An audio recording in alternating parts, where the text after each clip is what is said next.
തമ്പുരാനെ, വിശുദ്ധ കുരിശിൻ്റെ അടയാളത്താൽ ഞങ്ങളുടെ ശത്രുക്കളിൽ നിന്ന് ഞങ്ങളെ രക്ഷിക്കുക.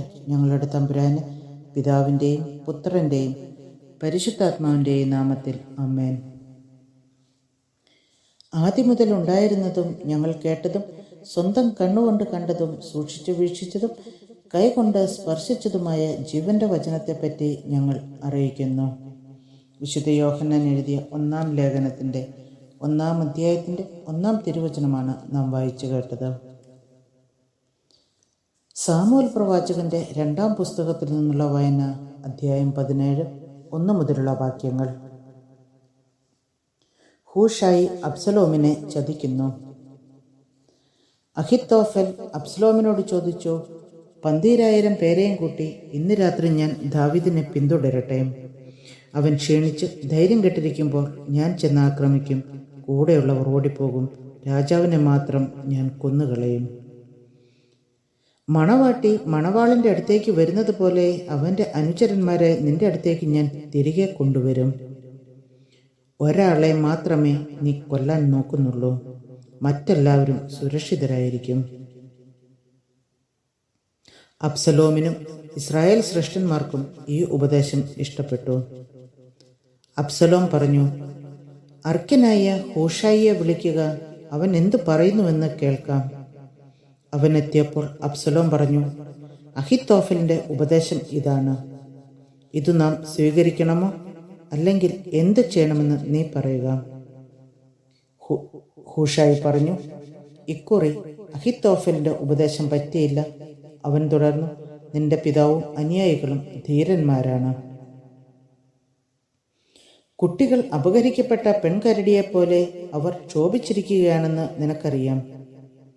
കൂടാതെ നിന്റെ പിതാവ് യുദ്ധനിപുണനാണ്. അവൻ അനുചരന്മാരോടുകൂടി രാത്രി പാർക്കുകയില്ല. ഇപ്പോൾ തന്നെ വല്ല ഗുഹയിലോ മറ്റെവിടെയെങ്കിലുമോ അവൻ ഒളിച്ചിരിക്കുകയായിരിക്കും. ദാവീദിന്റെ ആക്രമണത്തിൽ നിന്റെ അനുയായികൾ ആരെങ്കിലും മരിച്ചെന്ന് കേട്ടാൽ നിന്റെ ആളുകൾ കൂട്ടക്കൊലയ്ക്ക് ഇരയായെന്ന വാർത്ത പരക്കും. അപ്പോൾ നിന്റെ പടയാളികളിൽ സിംഹത്തെപ്പോലെ നിർഭയരായവർക്ക് പോലും ചാഞ്ചല്യമുണ്ടാകും. നിന്റെ പിതാവ് വീരനും കൂടെയുള്ളവർ പരാക്രമികളുമാണെന്ന് ഇസ്രായേലിൽ ആർക്കും അറിയാം. എൻ്റെ ഉപദേശം ഇതാണ്.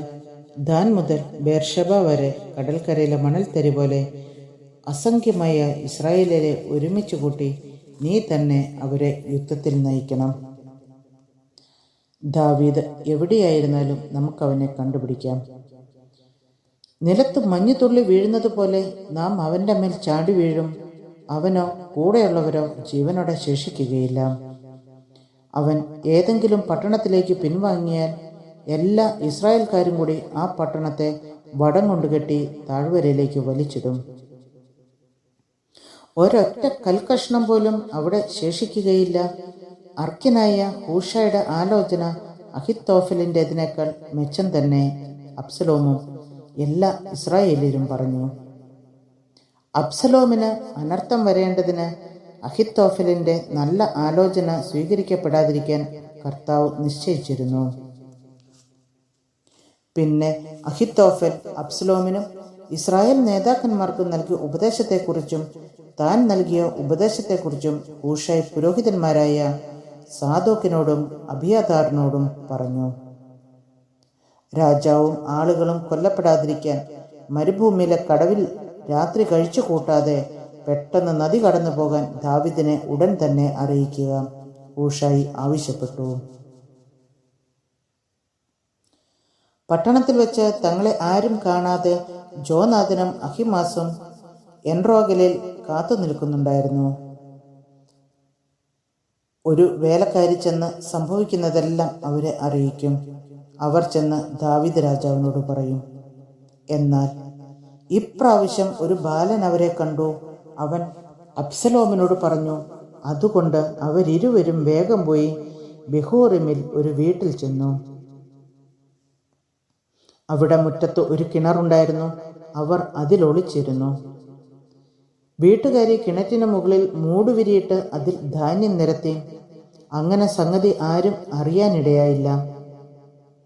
അബ്സലോമിന്റെ ഭൃത്യന്മാർ ആ വീട്ടിൽ വന്ന് സ്ത്രീയോട് ചോദിച്ചു, അഹിമാസും ജോനാഥനും എവിടെ? അവൾ പറഞ്ഞു, അവർ നദി കടന്നുപോയി. അവർ അവരെ അന്വേഷിച്ചിട്ട് കാണായികയാൽ ജെറുസലേമിലേക്ക് മടങ്ങി. അവർ പോയപ്പോൾ ജോനാഥനും അഹിമാസും കിണറ്റിൽ നിന്ന് കയറി ചെന്ന് ദാവീദ് രാജാവിനോട് പറഞ്ഞു, എഴുന്നേറ്റ് അതിവേഗം അക്കരെ കടക്കുക. അഹിത്തോഫൽ നിനക്കെതിരായി ആലോചന നടത്തിയിരിക്കുന്നു. അപ്പോൾ ദാവീദും കൂടെയുള്ളവരും ജോർദാൻ കടന്നു. നേരം വെളുക്കാറായപ്പോഴേക്കും എല്ലാവരും ജോർദാൻ കടന്നു. തന്റെ ഉപദേശം സ്വീകരിച്ചില്ലെന്ന് കണ്ടപ്പോൾ അഹിത്തോഫൽ കഴുതയ്ക്ക് ജീനിയിട്ട് തന്റെ പട്ടണത്തിലേക്ക് പോയി. വീട്ടുകാര്യങ്ങളെല്ലാം ക്രമപ്പെടുത്തിയതിനു ശേഷം അവൻ തൂങ്ങി മരിച്ചു. അവനെ കുടുംബക്കല്ലറയിലടക്കി ദാവീദ് മഹനയീമിലെത്തി. അബ്സലോം എല്ലാ ഇസ്രായേലരോടുമൊപ്പം ജോർദാൻ കടന്നു. യോവാബിനു പകരം അമാസയെ അബ്സലോം സേനാധിപതിയാക്കിയിരുന്നു. അമാസ ഇസ്മായേലിയനായ ഇത്രായുടെ മകനായിരുന്നു. നാഹാഷിന്റെ മകളും യോവാബിന്റെ അമ്മ സെരൂയയുടെ സഹോദരിയുമായ അബീഗലായിരുന്നു അവന്റെ ഭാര്യ. ഇസ്രായേലിലും അബ്സലോമും ഗിലെയാദ് ദേശത്ത് താവളമടിച്ചു.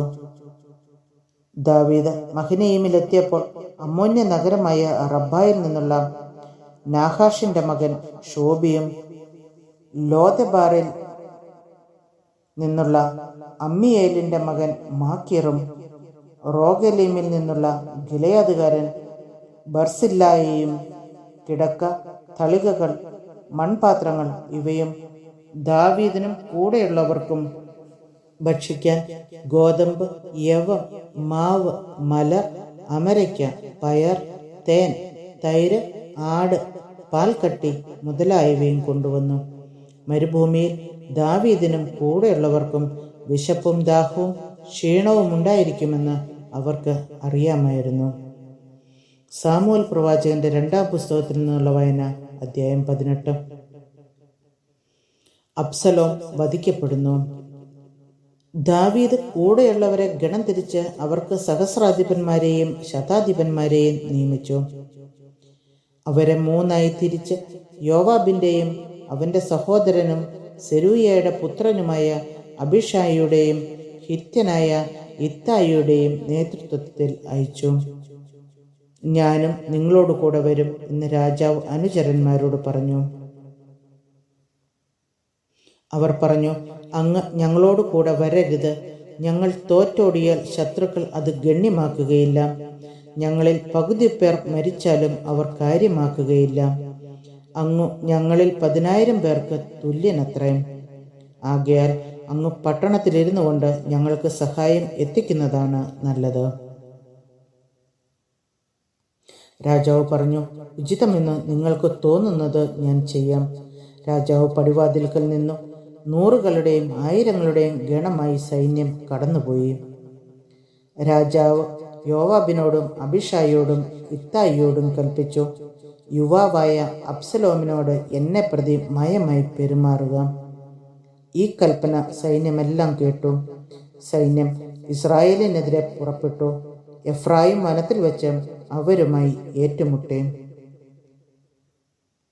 ദാവീദിന്റെ പടയാളികൾ ഇസ്രായേൽക്കാരെ ദയനീയമായി തോൽപ്പിച്ചു. 20,000 പേരെ അന്ന് വകവരുത്തി. യുദ്ധം ദേശമെല്ലാം വ്യാപിച്ചു. വാളിനിരയായിരുന്നവരെക്കാൾ കൂടുതൽ പേരെ അന്ന് വനം വിഴുങ്ങി. അബ്സലോം ദാവീദിന്റെ പടയാളികളുടെ ദൃഷ്ടിയിൽപ്പെട്ടു. അവൻ കോവർ കഴുതപ്പുറത്ത് ഓടിച്ചു പോകുകയായിരുന്നു. അത് ഒരു വലിയ ഓക്കുമരത്തിന്റെ കീഴിലൂടെ കടന്നു പോകുമ്പോൾ അവന്റെ തലമുടി മരക്കൊമ്പിൽ കുരുങ്ങി. കോവർ കഴുത ഓടിപ്പോയി. ആകാശത്തിനും ഭൂമിക്കും മധ്യേ അവൻ തൂങ്ങി നിന്നു.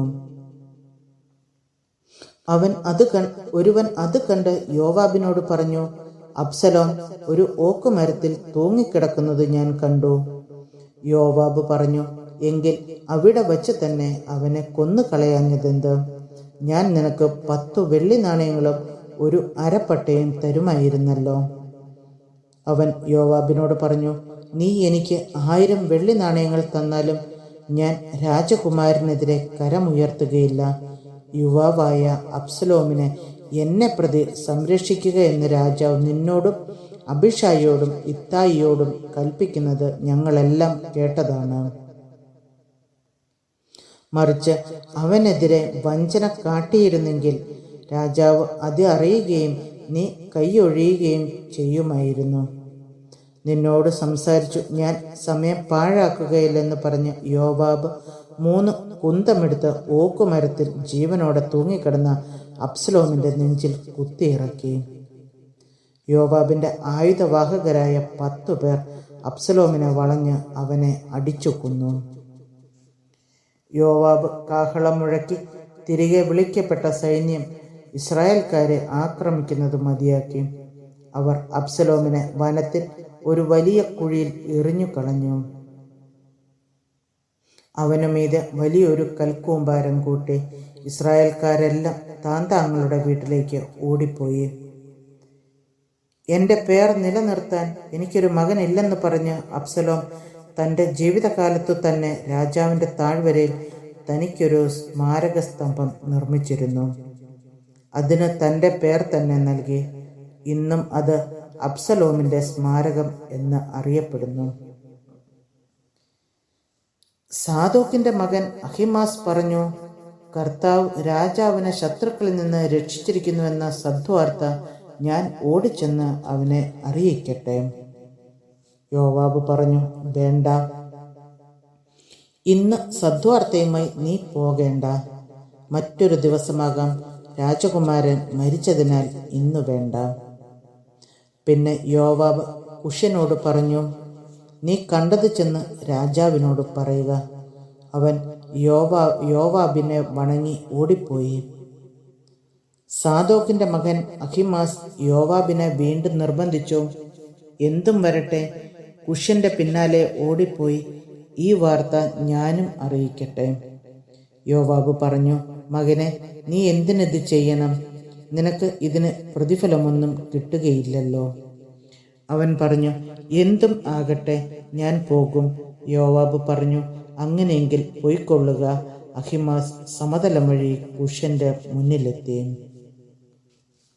ദാവീദ് പടിപ്പുരകൾക്കിടയിൽ ഇരിക്കുകയായിരുന്നു. കാവൽക്കാരൻ മതിലിനു മീതെ പടിപ്പുരയുടെ മുകളിൽ കയറി നോക്കി. ഒരുവൻ തനിയെ ഓടി വരുന്നു. കാവൽക്കാരൻ രാജാവിനോട് വിളിച്ചു പറഞ്ഞു. രാജാവ് പറഞ്ഞു, അവൻ തനിച്ചെങ്കിൽ സദ്വാർത്ത കൊണ്ടുവരുന്നു. അവൻ അടുത്തടുത്തു വന്നു. മറ്റൊരുവൻ ഓടി വരുന്നതും കാവൽക്കാരൻ കണ്ടു. അവൻ പടിപ്പുരയിലേക്ക് വിളിച്ചു പറഞ്ഞു, അതാ മറ്റൊരുവനും തനിയെ ഓടി വരുന്നു. രാജാവ് പറഞ്ഞു, അവനും സദ്വാർത്ത കൊണ്ടുവരുന്നു. കാവൽക്കാരൻ പറഞ്ഞു, മുമ്പേ ഓടി വരുന്നവൻ സാദോക്കിൻ്റെ മകൻ അഹിമാസിനെ പോലെ ഇരിക്കുന്നു. രാജാവ് പ്രതിവചിച്ചു, അവൻ നല്ലവനാണ്, അവൻ സദ്വാർത്ത കൊണ്ടുവരുന്നു. അഹിമാസ് രാജാവിനോട് വിളിച്ചു പറഞ്ഞു, എല്ലാം ശുഭം. അവൻ രാജസന്നിധിയിൽ സാഷ്ടാംഗ പ്രണമിച്ചു പറഞ്ഞു, എൻ്റെ യജമാനനായ രാജാവിനെതിരെ കരമുയർത്തിയവരെ ഏൽപ്പിച്ചു തന്ന അങ്ങയുടെ ദൈവമായ കർത്താവ് വാഴ്ത്തപ്പെട്ടവൻ. രാജാവ് ചോദിച്ചു, അബ്സലോം കുമാരൻ സുഖമായിരിക്കുന്നുവോ? അഹിമാസ് പറഞ്ഞു, യോവാബ് എന്നെ അയക്കുമ്പോൾ വലിയൊരു ബഹളം കണ്ടു, എന്നാൽ അതെന്തെന്ന് എനിക്കറിയില്ല. രാജാവ് പറഞ്ഞു, നീ അങ്ങോട്ട് മാറി നിൽക്കുക. അവൻ മാറി നിന്നു. പിന്നെ കുഷ്യനെത്തി. രാജാവിനോട് പറഞ്ഞു, എൻ്റെ യജമാനനായ രാജാവിന് സദ്വാർത്ത. അങ്ങേക്കെതിരെ ഉയർന്ന എല്ലാവരുടെയും പിടിയിൽ നിന്ന് കർത്താവ് അങ്ങയെ മോചിപ്പിച്ചിരിക്കുന്നു. രാജാവ് കുഷ്യനോട് ചോദിച്ചു, അബ്സലോം കുമാരൻ സുഖമായിരിക്കുന്നുവോ? അവൻ പറഞ്ഞു, അവന് സംഭവിച്ചത് യജമാനൻ്റെ എല്ലാ ശത്രുക്കൾക്കും അങ്ങേക്കെതിരെ ഉയർന്ന എല്ലാവർക്കും സംഭവിക്കട്ടെ. രാജാവ് വികാരാധീനനായി പടിപ്പുര മുകളിൽ കയറി വിലപിച്ചു. പോയ വഴി അവൻ പറഞ്ഞു, എൻ്റെ മകനെ അബ്സലോമേ, എൻ്റെ മകനെ, എൻ്റെ മകനെ അബ്സലോമേ, നിനക്കു പകരം ഞാൻ മരിച്ചിരുന്നെങ്കിൽ, എൻ്റെ മകനെ അബ്സലോമേ, എൻ്റെ മകനെ. സാമുവേൽ പ്രവാചകന്റെ 2-ാം പുസ്തകത്തിൽ നിന്നുള്ള വായന, അധ്യായം 19. ദാവീദ് ജെറുസലേമിലേക്ക് മടങ്ങുന്നു. അബ്സലോമിനെ കുറിച്ച് രാജാവ് വിലപിക്കുന്നതായി യോവാബ് കേട്ടു. രാജാവ് തൻ്റെ മകനെക്കുറിച്ച് ദുഃഖിച്ചിരിക്കുന്നുവെന്ന് കേട്ടതുകൊണ്ട് അന്നത്തെ വിജയം ജനത്തിനും ദുഃഖമായി തീർന്നു. തോറ്റോടുന്നവരെ പോലെ ലജ്ജിച്ച് അവർ പട്ടണത്തിലേക്ക് പതുങ്ങിക്കയറി. രാജാവ് മുഖം മറച്ച് ഉച്ചത്തിൽ നിലവിളിച്ചു, എൻ്റെ മകനെ അബ്സലോമേ, അബ്സലോമേ, എൻ്റെ മകനെ. അപ്പോൾ യോവാബ് കൊട്ടാരത്തിൽ രാജാവിൻ്റെ അടുക്കൽ ചെന്ന് പറഞ്ഞു, അങ്ങയുടെയും അങ്ങയുടെ പുത്രന്മാരുടെയും ഭാര്യമാരുടെയും ഉപനാരികളുടെയും ജീവൻ രക്ഷിച്ച അങ്ങയുടെ സകല ഭൃത്യന്മാരെയും അങ്ങ് ഇന്ന് ലജ്ജിപ്പിച്ചിരിക്കുന്നു. അങ്ങയെ ദ്വേഷിക്കുന്നവരെ അങ്ങ് സ്നേഹിക്കുകയും സ്നേഹിക്കുന്നവരെ ദ്വേഷിക്കുകയും ചെയ്യുന്നു. അങ്ങയുടെ പടത്തലവന്മാരും സൈനികരും അങ്ങയ്ക്ക് ഒന്നുമല്ലെന്ന് അങ്ങ് ഇന്ന് തെളിയിച്ചിരിക്കുന്നു. അബ്സലോം ജീവിച്ചിരിക്കുകയും ഞങ്ങളെല്ലാവരും മരിക്കുകയും ചെയ്തിരുന്നെങ്കിൽ അങ്ങയ്ക്ക് സന്തോഷമാകുമായിരുന്നുവെന്ന് ഇന്നു ഞാൻ മനസ്സിലാക്കുന്നു. അതുകൊണ്ട് എഴുന്നേറ്റ് അങ്ങയുടെ ഭൃത്യന്മാരോട് ദയവായി സംസാരിക്കുക. അങ്ങ് ഇത് ചെയ്യുന്നില്ലെങ്കിൽ അവരിൽ ഒരുവൻ പോലും നാളെ പ്രഭാതമാകുമ്പോൾ അങ്ങയോടൊപ്പം ഉണ്ടാവില്ലെന്ന് കർത്താവിൻ്റെ നാമത്തിൽ ഞാൻ സത്യം ചെയ്യുന്നു. അത് അങ്ങയുടെ യൗവനം മുതൽ ഇന്നുവരെ അങ്ങേക്ക് സംഭവിച്ചിട്ടുള്ള എല്ലാ തിന്മകളെയുംക്കാൾ ഭയങ്കരമായിരിക്കും. രാജാവ് എഴുന്നേറ്റ് നഗരവാതിൽക്കൽ ഉപവിഷ്ടനായി. അത് കേട്ട് ജനം അവൻ്റെ അടുക്കൽ കൂടി. ഇതിനിടെ ഇസ്രായേല് സ്വഭവനങ്ങളിലേക്ക് ഓടിപ്പോയിരുന്നു. ഇസ്രായേൽ ഗോത്രങ്ങളിലെ ജനങ്ങൾ പരസ്പരം പറഞ്ഞു, രാജാവ് നമ്മെ ശത്രുക്കളിൽ നിന്നും ഫിലിസ്തീനിൽ നിന്നും രക്ഷിച്ചു. ഇപ്പോഴോ അബ്സലോം നിമിത്തം അവൻ നാട് വിട്ട് ഓടിപ്പോയിരിക്കുന്നു. അബ്സലോമിനെ നാം രാജാവെ അഭിഷേകം ചെയ്തു, എന്നാൽ അവൻ യുദ്ധത്തിൽ കൊല്ലപ്പെട്ടിരിക്കുന്നു. ആകയാൽ ദാവീദ് രാജാവിനെ തിരികെ കൊണ്ടുവരാൻ ആരും ശ്രമിക്കാത്തതെന്ത്? ദാവീദ് രാജാവ് പുരോഹിതന്മാരായ സാദോക്കിനും അബിയാഥാറിനും ഈ സന്ദേശം കൊടുത്തയച്ചു. യൂദാ ശ്രേഷ്ഠന്മാരോട് പറയുവിൻ, ഇസ്രായേലിൻ്റെ മുഴുവൻ അഭിപ്രായം രാജസന്നിധിയിൽ എത്തിയിരിക്കെ രാജാവിനെ തിരികെ കൊണ്ടുപോകുന്നതിൽ അമാന്തിക്കുന്നതെന്ത്? എൻ്റെ ചാർച്ചക്കാരല്ലയോ നിങ്ങൾ? എൻ്റെ അസ്ഥിയിൽ നിന്നും മാംസത്തിൽ നിന്നുമുള്ളവർ. എന്നെ തിരികെ കൊണ്ടുപോകാൻ അവസാനം വരുന്നവർ നിങ്ങളായിരിക്കണമോ? അമ്മാസയോട് പറയുവിൻ, നീ എൻ്റെ അസ്ഥിയും മാംസവുമല്ലയോ? യോവാബിൻ്റെ സ്ഥാനത്ത് ഞാൻ നിന്നെ സൈന്യത്തിൻ്റെ അധിപതിയാക്കുന്നില്ലെങ്കിൽ ദൈവം എന്നെ ശിക്ഷിച്ചു കൊള്ളട്ടെ. ദാവീദിൻ്റെ വാക്കുകൾ യൂദായിൽ സകലരുടെയും ഹൃദയം കവർന്നു. അങ്ങ് സേവകന്മാരോട് കൂടെ മടങ്ങി വരിക എന്ന് അവർ അവന് സന്ദേശമയച്ചു. രാജാവ് ജോർദാനിലേക്ക് മടങ്ങി വന്നു. അവനെ എതിരേറ്റ് നദി കടത്തി കൊണ്ടുവരാൻ യൂദായിലെ ജനങ്ങൾ ഗിൽഗാലിലെത്തി. അവരോടൊപ്പം ബഹൂറിമിൽ നിന്നുള്ള ബെഞ്ചമിൻ വംശജനായ ഗേരയുടെ മകൻ ഷിമെയി ദാവീദിനെ എതിരേൽക്കാൻ ബന്ധപ്പെട്ടു ചെന്നു. ബെഞ്ചമിൻ ഗോത്രക്കാരായ 1000 പേരും അവനോടുകൂടെ ഉണ്ടായിരുന്നു. സാവൂളിൻ്റെ വീട്ടുകാര്യസ്ഥനായ സീബായും 15 പുത്രന്മാരോടും 20 ഭൃത്യന്മാരോടും കൂടെ ജോർദാനിൽ രാജസന്നിധിയിലെത്തി. രാജകുടുംബത്തെ ഇക്കരെ കടത്താനും അവൻ്റെ ഇഷ്ടം ചെയ്യാനും അവർ നദി കടന്നു ചെന്നു. രാജാവ് നദി കടക്കാൻ തുടങ്ങവേ ഗേരയുടെ മകൻ ഷിമെയി അവൻ്റെ മുൻപിൽ താണു വീണു. അവൻ രാജാവിനോട് പറഞ്ഞു, യജമാനനെ, അങ്ങ് ജെറുസലേം വിട്ടുപോയ ദിവസം അടിയൻ ചെയ്ത കുറ്റം അങ്ങ് ക്ഷമിക്കുകയും മറക്കുകയും ചെയ്യണമേ. അത് അങ്ങ് ഓർക്കരുതേ. അടിയന് തെറ്റുപറ്റിയെന്നറിയുന്നു. അതുകൊണ്ട് യജമാനനെ എതിരേൽക്കാൻ അടിയനിതാ ജോസഫിൻ്റെ ഭവനത്തിൽ നിന്ന് എല്ലാവരിലും മുൻപേ വന്നിരിക്കുന്നു. സെരൂയയുടെ മകൻ അബിഷായി പറഞ്ഞു, കർത്താവിൻ്റെ അഭിഷിക്തനെ ശപിച്ചതുകൊണ്ട് ഷിമെയിയെ വധിക്കേണ്ടതല്ലേ? ദാവീദ് പറഞ്ഞു, സെരൂയയുടെ പുത്രന്മാരെ, നിങ്ങൾക്ക് എന്ത് കാര്യം? നിങ്ങൾ എനിക്ക് ശല്യമുണ്ടാക്കാൻ നോക്കുന്നുവോ? ഇസ്രായേലിൽ ആരെയെങ്കിലും ഇന്ന് വധിക്കുകയോ? ഞാൻ ഇന്ന് ഇസ്രായേലിൻ്റെ രാജാവാണ്. നീ മരിക്കുകയില്ല എന്ന് രാജാവ് ഷിമെയിക്ക് വാക്കുകൊടുത്തു. സാവൂളിന്റെ പുത്രൻ മെഫിബോഷത്ത് രാജാവിനെ എതിരേൽക്കാൻ വന്നു. രാജാവ് ജെറുസലേം വിട്ടുപോയി തിരികെ സുരക്ഷിതനായി വരുന്നതുവരെ അവൻ പാദം കഴുകുകയോ താടി ഒതുക്കുകയോ വസ്ത്രം അലക്കുകയോ ചെയ്തിട്ടില്ലായിരുന്നു. രാജാവിനെ എതിരേൽക്കാൻ ജെറുസലേമിൽ നിന്ന് അവൻ എത്തിയപ്പോൾ രാജാവ് ചോദിച്ചു, മെഫിബോഷത്ത്, നീ എന്നോടൊപ്പം പോരാഞ്ഞതെന്ത്? അവൻ പറഞ്ഞു, യജമാനെ, അടിയൻ മുടന്തനെന്ന് അങ്ങ് അറിയുന്നുവല്ലോ. അങ്ങയോടൊപ്പം പോരേണ്ടതിന് കഴുതയ്ക്ക് ജീനിയിടാൻ അടിയൻ ഭൃത്യനോട് പറഞ്ഞു. എന്നാൽ അവൻ ചതിച്ചു. അവൻ യജമാനനോട് അടിയനെപ്പറ്റി നുണയും പറഞ്ഞു പിടിപ്പിച്ചു. എന്നാൽ അങ്ങ് അടിയന് ദൈവദൂതനെ പോലെയാണ്. അതുകൊണ്ട് ഇഷ്ടം പോലെ ചെയ്തു കൊള്ളുക. അങ്ങയുടെ മുൻപിൽ അടിയൻ്റെ പിതൃഭവനം മുഴുവൻ മരണയോഗ്യർ ആയിരുന്നു. എന്നാൽ അങ്ങയുടെ മേശയിൽ ഭക്ഷിക്കാൻ അടിയന് അവകാശം തന്നു. അങ്ങയോട് അപേക്ഷിക്കാൻ അടിയന് മറ്റെന്താണുള്ളത്? രാജാവ് അവനോട് പറഞ്ഞു, നീ ഇനി ഒന്നും പറയണമെന്നില്ല. ഞാൻ തീരുമാനിച്ചു കഴിഞ്ഞു. നീയും സീബായും വസ്തു പങ്കിടുക. മെഫിബോഷത്ത് രാജാവിനോട് പറഞ്ഞു, അത് മുഴുവൻ അവൻ എടുത്തുകൊള്ളട്ടെ. അങ്ങ് സുരക്ഷിതനായി കൊട്ടാരത്തിൽ മടങ്ങിയെത്തിയല്ലോ, എനിക്കതു മതി.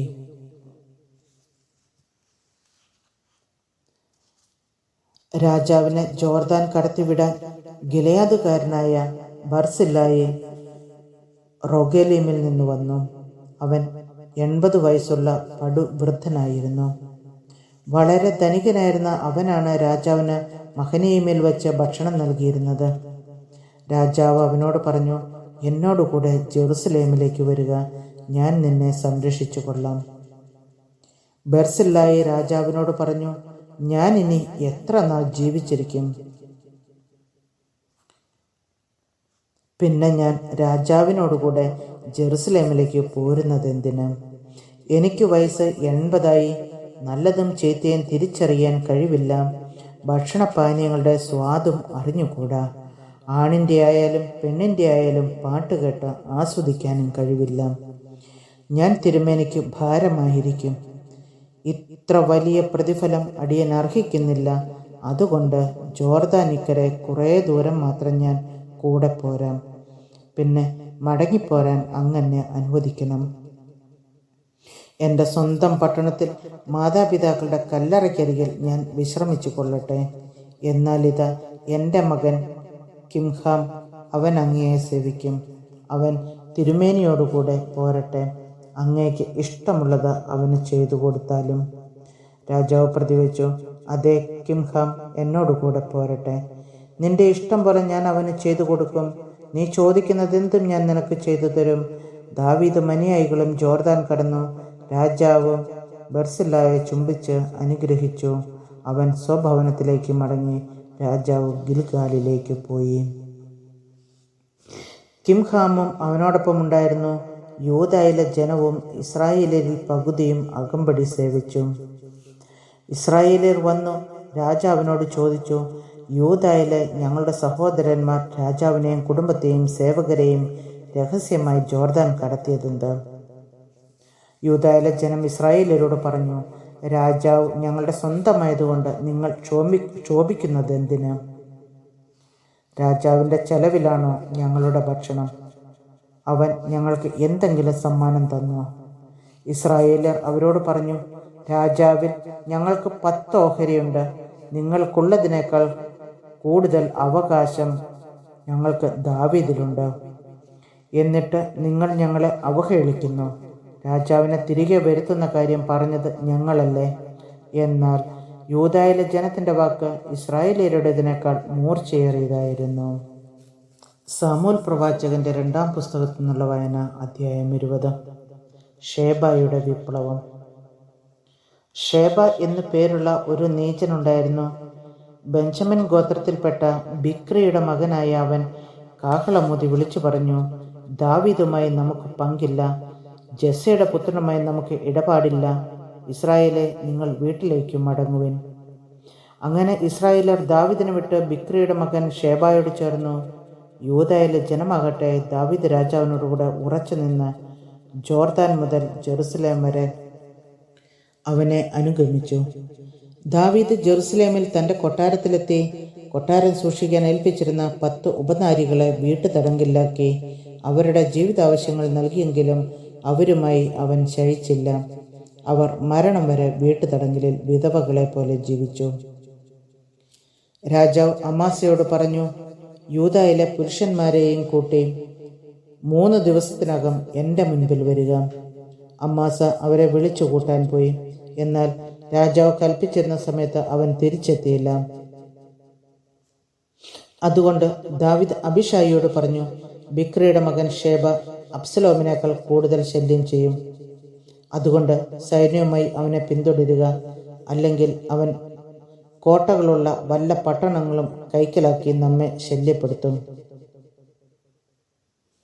അങ്ങനെ യോവാബും ക്രേത്യരും പെലേത്യരും സകല വീരന്മാരും ബിക്രിയുടെ മകൻ ഷേബയെ പിന്തുടരാൻ ജെറുസലേമിൽ നിന്ന് പുറപ്പെട്ടു. അവർ ഗിബെയോനിലെ വലിയ പാറയുടെ അടുത്തെത്തിയപ്പോൾ അമാസ അവരെ സ്വീകരിക്കാൻ വന്നു. യോവാബ് പടച്ചട്ടയും അതിനുമീതെ വാളുറപ്പിച്ച അരപ്പട്ടയും ധരിച്ചിരുന്നു. അവൻ മുന്നോട്ട് നടന്നപ്പോൾ വാൾ പുറത്തേക്ക് തള്ളി നിന്നു. സഹോദര, സുഖം തന്നെയോ എന്ന് ചോദിച്ചുകൊണ്ട് യോവാബ് അമാസയെ ചുംബിക്കാൻ വലത്തു കൈകൊണ്ട് അവൻ്റെ താടിക്ക് പിടിച്ചു. യോവാബിൻ്റെ കയ്യിലുണ്ടായിരുന്ന വാൾ അമാസ ശ്രദ്ധിച്ചില്ല. യോവാബ് അവൻ്റെ വയറ്റത്ത് കുത്തി കുടൽ തറയിൽ തെറിച്ചു വീണു. 2ാമത് കുത്തേണ്ടി വന്നില്ല, അവൻ മരിച്ചു. പിന്നെ യോവാബും അവൻ്റെ സഹോദരൻ അബിഷായിയും ബിക്രിയുടെ മകൻ ഷേബയെ അനുധാവനം ചെയ്തു. യോവാബിൻ്റെ പടയാളികളിൽ ഒരുവൻ അമാസയുടെ മൃത ശരീരത്തിനെതിരെ നിന്ന് വിളിച്ചു പറഞ്ഞു, യോവാബിൻ്റെയും ദാവീദിൻ്റെയും പക്ഷത്തുള്ളവർ യോവാബിനെ അനുഗമിക്കട്ടെ. അമാസയുടെ ശരീരം രക്തത്തിൽ മുങ്ങി വഴിമധ്യേ കിടക്കുകയായിരുന്നു. കടന്നു വന്നവർ അത് കണ്ടു നിന്നു. എല്ലാവരും നിൽക്കുന്നു എന്ന് കണ്ടിട്ട് ഒരുവൻ അമാസയുടെ ശരീരം വലിച്ച് വയലിലിട്ട് ഒരു തുണി കൊണ്ട് മൂടി. അവനെ വഴിയിൽ നിന്ന് നീക്കം ചെയ്തപ്പോൾ സകലരും ബിക്രിയുടെ മകൻ ഷേബയെ പിടികൂടാൻ യോവാബിനോട് കൂടെ പോയി. ഷേബ എല്ലാ ഇസ്രായേൽ ഗോത്രങ്ങളുടെയും പ്രദേശങ്ങളിൽ കൂടി കടന്ന് ആബേൽ ബേത്ത് മാക്കായിൽ എത്തി. ബിക്രിയുടെ കുലത്തിൽപ്പെട്ടവരെല്ലാം ഒരുമിച്ച് കൂടി പട്ടണത്തിലേക്ക് അവനെ അനുഗമിച്ചു. യോവാബിൻ്റെ അനുയായികൾ ആബേൽ ബേത്ത് മാക്ക വളഞ്ഞു. പട്ടണത്തിന് നേരെ അവർ ഒരു മൺതിട്ട ഉയർത്തി അതിൽ ഇടിച്ചു വീഴ്ത്താൻ തുടങ്ങി. അപ്പോൾ വിവേകവതിയായ ഒരുവൾ പട്ടണത്തിൽ നിന്ന് വിളിച്ചു പറഞ്ഞു, കേൾക്കുക, ഞാൻ യോവാബിനോട് സംസാരിക്കേണ്ടതിന് അവനോട് ഇങ്ങോട്ട് വരാൻ പറയുക. യോവാബ് അവളുടെ അടുത്ത് ചെന്നു. നീ യോവാബോ? അവൾ ചോദിച്ചു. അതെ, ഞാൻ തന്നെ, അവൻ പറഞ്ഞു. നിന്റെ ദാസി പറയുന്നത് ശ്രവിച്ചാലും, അവൾ അപേക്ഷിച്ചു. ഞാൻ ശ്രദ്ധിക്കുന്നു, അവൻ മറുപടി പറഞ്ഞു. അപ്പോൾ അവൾ പറഞ്ഞു, ആബേലിൽ ചെന്ന് ഉപദേശം സ്വീകരിപ്പിൻ എന്ന് മുൻപൊക്കെ പറയുക പതിവായിരുന്നു. അങ്ങനെ അവർ കാര്യം തീർത്തു വന്നു. ഇസ്രായേലിലെ സമാധാനപ്രിയരും വിശ്വസ്തരുമായവരിൽ ഒരാളാണ് ഞാൻ. ഇസ്രായേലിലെ ഒരു മാതാവായ ഈ നഗരത്തെ നീ നശിപ്പിക്കാൻ ഒരുങ്ങുന്നു. നീ കർത്താവിൻ്റെ അവകാശം വെട്ടിവിഴുങ്ങുമോ? യോവാബ് മറുപടി പറഞ്ഞു, ഇല്ല, ഒരിക്കലുമില്ല. നിങ്ങളുടെ പട്ടണം നശിപ്പിക്കുകയോ തകർക്കുകയോ ചെയ്യുകയില്ല. അതല്ല ഞങ്ങളുടെ ഉദ്ദേശം. എഫ്രായിം മലനാട്ടിൽ നിന്നുള്ള ബിക്രിയുടെ മകൻ ഷേബ എന്നൊരുവൻ ദാവീദ് രാജാവിനെതിരെ കരം ഉയർത്തിയിരിക്കുന്നു. അവനെ മാത്രം ഏൽപ്പിച്ചു തരിക, ഞാൻ പട്ടണം വിട്ടു പോയിക്കൊള്ളാം. ഇതാ അവൻ്റെ തല മതിലിന് മീതെ കൂടി നിന്റെ അടുത്തേക്ക് എറിഞ്ഞു തരാം, അവൾ പറഞ്ഞു.